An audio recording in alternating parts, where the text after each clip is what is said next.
mabuti ang ating pagkakaisa. Dahil noon, hindi pa binuo ang isang wikang isa ang diwa at tibok ng bawat Pilipino. Anak, dito ka lamang. Huwag kang aalis sa aking gabi. Opo, Inay. Ngunit ako po ay natatakot. Tila'y nagkakagulo ang lahat ng tao sa ating paligid.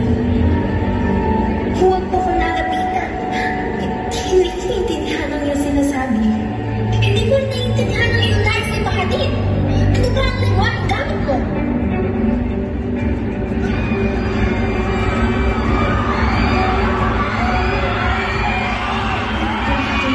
Ang kinakatakutan ng mga Pilipino ang pagdating ng mga Hapones sa kanilang mahal na bayan.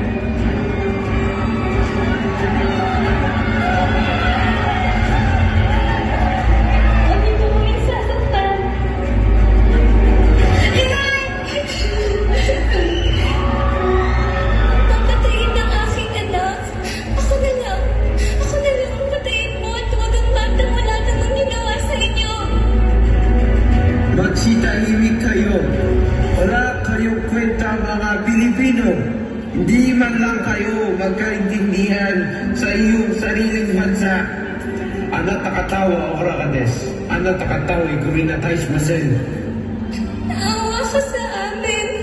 Ako na lang ang patayin mo. Marami pong pangarap ang anak ko.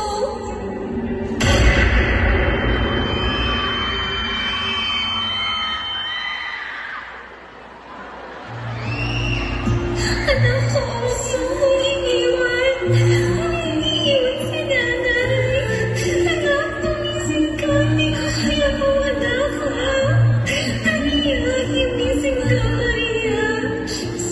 Maria, huwag niyo mo akong iiwan, Maria. Garcia, magpakatatag ka. Hindi tayo susuko. Tayo ay lalaban kahit dugo at pawis man ang magiging kapalit nito. At doon ay napatunayan na wala nang mas hihigit pa sa sakit na nararamdaman ng isang ina sa pagkawala ng kanyang anak.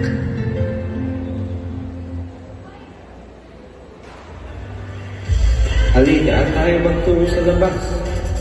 May mahalagang sasabihin daw ang ating presidente, si Manuel S. Pedro. Halina, Garcia, at baka tayo mapahamak pa kung hindi tayo sasama sa kanila.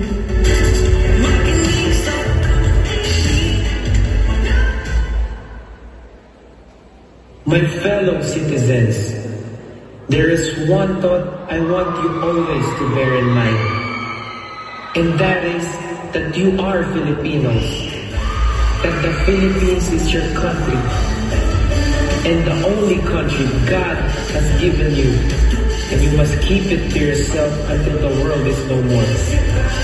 You must live for it and die for it if necessary. I would rather have a country run like hell by Filipinos than a country run like heaven by the Americans. Because however a bad Filipino government might be, we can always change it. Mabuhay ang presidente. Mabuhay ang Pilipinas.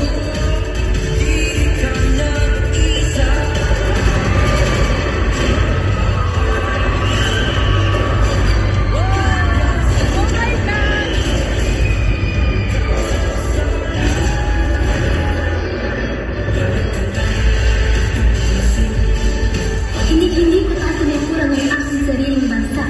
Sukot mo, kababayan! Para sa Pilipinas!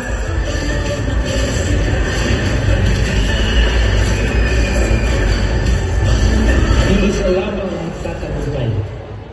At yun ang mga Pilipino. Dahil kami ang anak ng bayan na ito. Unti-unti nang nakukuha ng mga Pilipino ang kanilang inaasam na tagumpay. Marami man ang nag-alay ng kanilang dugo at pawis. Sa huli ay nagbunga naman ito ng maganda. Nakamit ng mga Pilipino ang kalayaan na kanilang matagal nang hinintay. Mga kababayan ko, tandaan natin ang ating kalayaan ay binayaran ng dugo at sakripisyo. Ngunit higit sa lahat, ating tandaan ang tinig ng ating bayan. ang ating wika. Sapagkat ang taong walang pagmamahal sa sariling wika ay higit pa sa amoy ng bulok na isda. Kaya ako'y nagpapasalamat o bayan kong magiliw, sapagkat hindi kayo nagpasiin. Mabuhay ang Pilipinas!